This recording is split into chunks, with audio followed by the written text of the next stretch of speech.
Welcome back to the channel. It's the 4-star challenge back this month with the event quest. I really like it. I liked it 2 months ago. I got very excited about it, and for some reason I thought it was going to be every month. I even ranked up some champions specifically for it, thinking it would be a monthly thing. And then last month I was disappointed. And I'm into the first quest here, the first chapter in the EQ, and this is the tech chapter, and I thought it'd be really fun to bring it in and do it with Hulkbuster. When his buff went live, I was very, very excited for it. Ares, who we've had some gameplay here from, great player, great guy. I think he took his to R3, and I was really impressed. I was excited about it. I really like the idea of these maybe non-top shelf, or at least not what we already realize as top shelf champions, and then getting them and bringing them up. I think it's fun. I enjoy it. And so I did. I took my 6-star Hulkbuster to rank 2. And I like it. I'm happy with the rank, but I was immediately disappointed. So many of the videos I had seen on YouTube really, I think, highlighted or maybe overemphasized, or maybe I misunderstood, that you really just want to get the opponent in the corner, get them blocking, throw the SP2 as we just saw there into their block. That might have been the SP1, but you get the point. And then you just heavy over and over. And I don't like that style of gameplay. I don't like when you have a champion and there's this one very specific thing that you're trying to get to do to end the fight. And I also felt like the AI kind of knew what I was trying to do. So I didn't really play him much. I haven't really been considering him for my R3. And then this came up and I thought, you know what we're going to do? We're going to bring in Hulkbuster, and we're going to bring in Nebula, who I have a lot of fun with. And I wanted to use her specifically for this, for this fight. And I'll being honest here, I had to reset this a couple times. I didn't want to use a lot of items or any if I didn't need to on this, and this fight went a little awry a few times. In hindsight, I don't know if I would have brought in Nebula. I think I would have brought in just let Hulkbuster have done this fight too. I think he could handle it just fine, or used it for a synergy of his, maybe something increasing his damage, or I think the Yellow Jacket synergy is quite good for him. Or I would have brought in Archangel to help with the Sasquatch boss if I was truly just going for an itemless run. Now, this was a lot of fun. I brought in the Corvus and Proxima synergy. So Nebula was taking up 3 spots on this team, but you saw that we were able to get the 20 preloaded shocks there going, pushing Sorcerer to her SP2. Now, Nebula's not benefiting from the global node here, right? It is tech champions, but they need to have an armor up.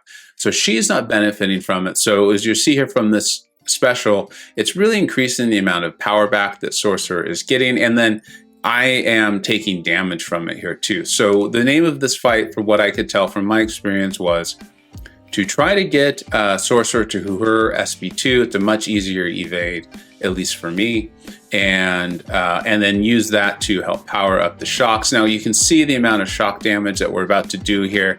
The first one took off almost 50% of Sorcerer's health. We've got our SP2 ready, so we're going to land our parries, transfer them over, then double them up with the SP2, and just look at her melt. This is a highly ranked 4-star there, and we were doing was that 6,890. So it's fun, right? This is a game. Have fun with it. I have a max rank 4-star Nebula there, and so I brought her in. I had a good time with it, and full disclosure here, I do end up having to use a revive at the end with the Sasquatch fight, but that was fun, and this was supposed to be about Hulkbuster too. So I still am not sure. I think my next R3 tech is going to be Warlock regardless. That being said, Hulkbuster impressed the heck out of me. Now, I'm aware that the global node here is providing that fury buff when we're power draining, I think it is. And so that is amping his damage up quite a bit. But I think we're going to see a lot of pretty exciting things here, right? So I am intentionally landing the heavy to put the shocks on the defender. I did not intentionally take that shot to the face there, that nice combo. But it's a nice kind of style here. We're just able to parry. We have a lot of armor. The armor ups are there. We've reached the 2. And so not a lot of damage is being done to us on these blocked hits, on the parry. The amount of shocks we get is increasing our, I think it's our attack power. 100% chance to inflict a shock, dealing the energy damage. And so you see this fight is going really well. The SP3, I actually like this SP3. It has a nice power drain on it. And then we will be unblockable afterwards.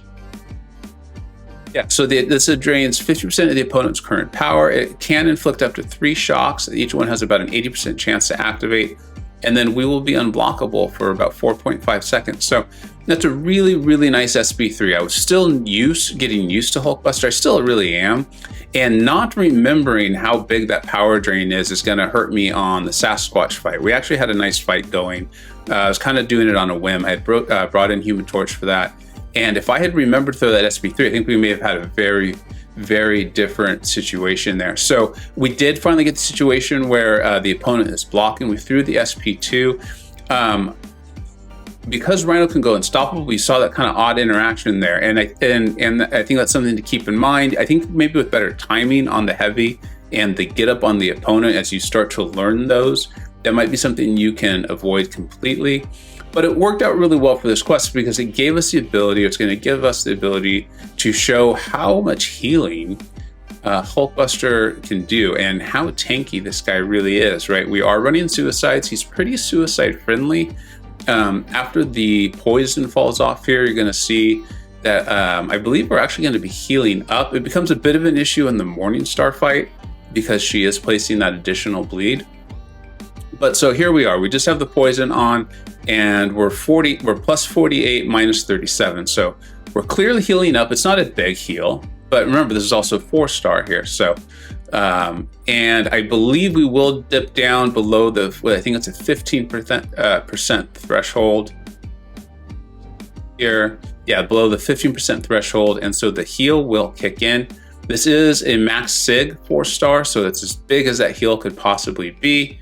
But I think it's a nice showcase there, a nice example of the amount of healing, the amount of survivability that Hulkbuster has. Now, I'm also intentionally going with the SP3 here because I am running suicide, so I do have the recoil. Also, this node was I can't think of the name of the node, but I only am getting a bar of power when he throws his special. So, to go and just kind of use that SP2 felt. This is kind of what I'm talking about with that is I think that's a really nice thing. I think if you can use that, if it comes up naturally, or maybe you play with Hulkbuster and get to the point where you can create that intentionally, fantastic. But I think this is more like how I would treat, see the healing factor's now kicked in. Look how big this is. That's a lot of healing. Look how high our health bar is going to get. We were at 14% there. We took a little damage on a blocked hit, and we're already up to 36%. But as I was saying, in regard to Hulkbuster, I think throwing the SP2 into their block, so we're at 44%, and it looked like that may have stopped on its own because I killed the opponent. Maybe I shouldn't have done that. That might be, an experienced Hulkbuster play there. If it's like lane 5 in war, the ebb and flow. If you get so concerned with trying to intercept or knock down, I think in a lot of cases you're going to end up potentially making the fight more difficult on yourself. Whereas if you just played it normally, you're eventually going to get the opponent down, right? And I think this is a similar scenario. This was my sense of playing Hulkbuster. I think the champion's very good on his own. He has power drains, he has the shock, he has the heal, he even has the power lock when you throw the SP2. And I think that was the way to think about it is, sorry, I want to make sure that was correct there. No, the power lock on the SP2 is automatically, yeah, I knew that sounded wrong. It's the power burn is when you throw it into their block, right? And I think that's just a nice extra thing. If you really have to have it, maybe he's not the champion that should have been brought in for it, in my estimation, and where I'm at. Is I think the champion has enough things going on where that doesn't have to be your main goal in each fight. And then if through playing him, you get to the point where you can do that regularly, then great. You have a really powerful tool there and the ability to really lock the opponent in the corner and land a lot of heavies over and over and over. But even then, they're eventually going to gain power. The power lock will come off. and you're going to have to fight normally. And I think he's got enough tools in his kit where he can handle fights, as we're seeing over and over. I think I've only done that once so far. I think we might get to see it again here against either Morningstar or the Old Man Logan fight coming up. And, you know, I'm aware of the Fury damage, or the Furies from the nodes. I get that. So I'm not trying to tell you this is the next Ghost. I want to make that very clear. But what I am saying is I think I maybe have him too low in my own rankings. And I think this guy might be a little better than what I perceive to be the overall community's thinking on him. So you're seeing this damage that's going on. You're seeing that he's gone unblockable, which I mean, going unblockable for all us Aegon players, we know what that's like. When you can just start hitting in to the defender, it's a beautiful thing, right? So he's healed up and he's tanky. And right now we're just trying to bait this SP1. I don't really want to deal with Morningstar's SP2. I do know how to evade it, but at this point, like I said, I really didn't want to spend items, at least not on Hulkbuster, getting him to the final fight. If I had to spend an item or two getting Sasquatch down, that was fine. That's not a big deal. But I didn't want to spend items on any of these fights. I wanted to test his healing. I wanted to test his tankiness.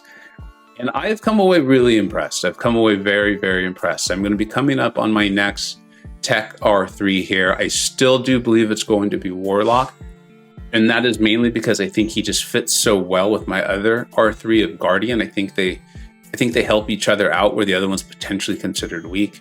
And also Warlock, he fits in with a lot of nice synergy teams that I tend to bring to war and into various content. So I think it's still going to be Warlock. But I don't think it'd be crazy for it to be Hulkbuster. I don't think someone who wants to kind of do off the main meta rank ups or have a little fun. I don't think this is a purely self-indulgent rank up, as if like I took up Nebula because I really like throwing big shocks or something like that, right? I think that's just a clearly inferior champion. So this was the last fight on this lane that wasn't the Sasquatch boss. And you can see the amount of damage we're already doing. Yeah, we do have the 3 Furies now, 4, but we've only landed 4 hits. They're all heavy, 5 now.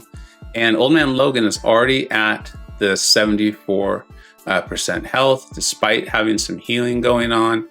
Our health is not really going down. So that's what I'm saying is as a tanky champion, you can maybe make some mistakes, or you can do the parry style or take a few hit blocks here, as you saw we did to bait out the heavy. I'm not even throwing my SP1 or my SP2 just because I like the SP3. It seems quite effective. Those shocks landing on there with an 80% chance for each one, they're doing pretty solid damage. And then going unblockable and draining the opponent's power by 50%. I think that's really good. I think if that's like your standard idea, I think you're in a great place, you know? And then if you get the opportunity to throw your SP2 into their block and do that cycle, as I've been saying it a lot here, I think that's a really nice icing on top of the cake. I don't think that has to be your go-to. You know, if you really need a champion power locked and all that, like bring in magic. That's my 2 cents on that.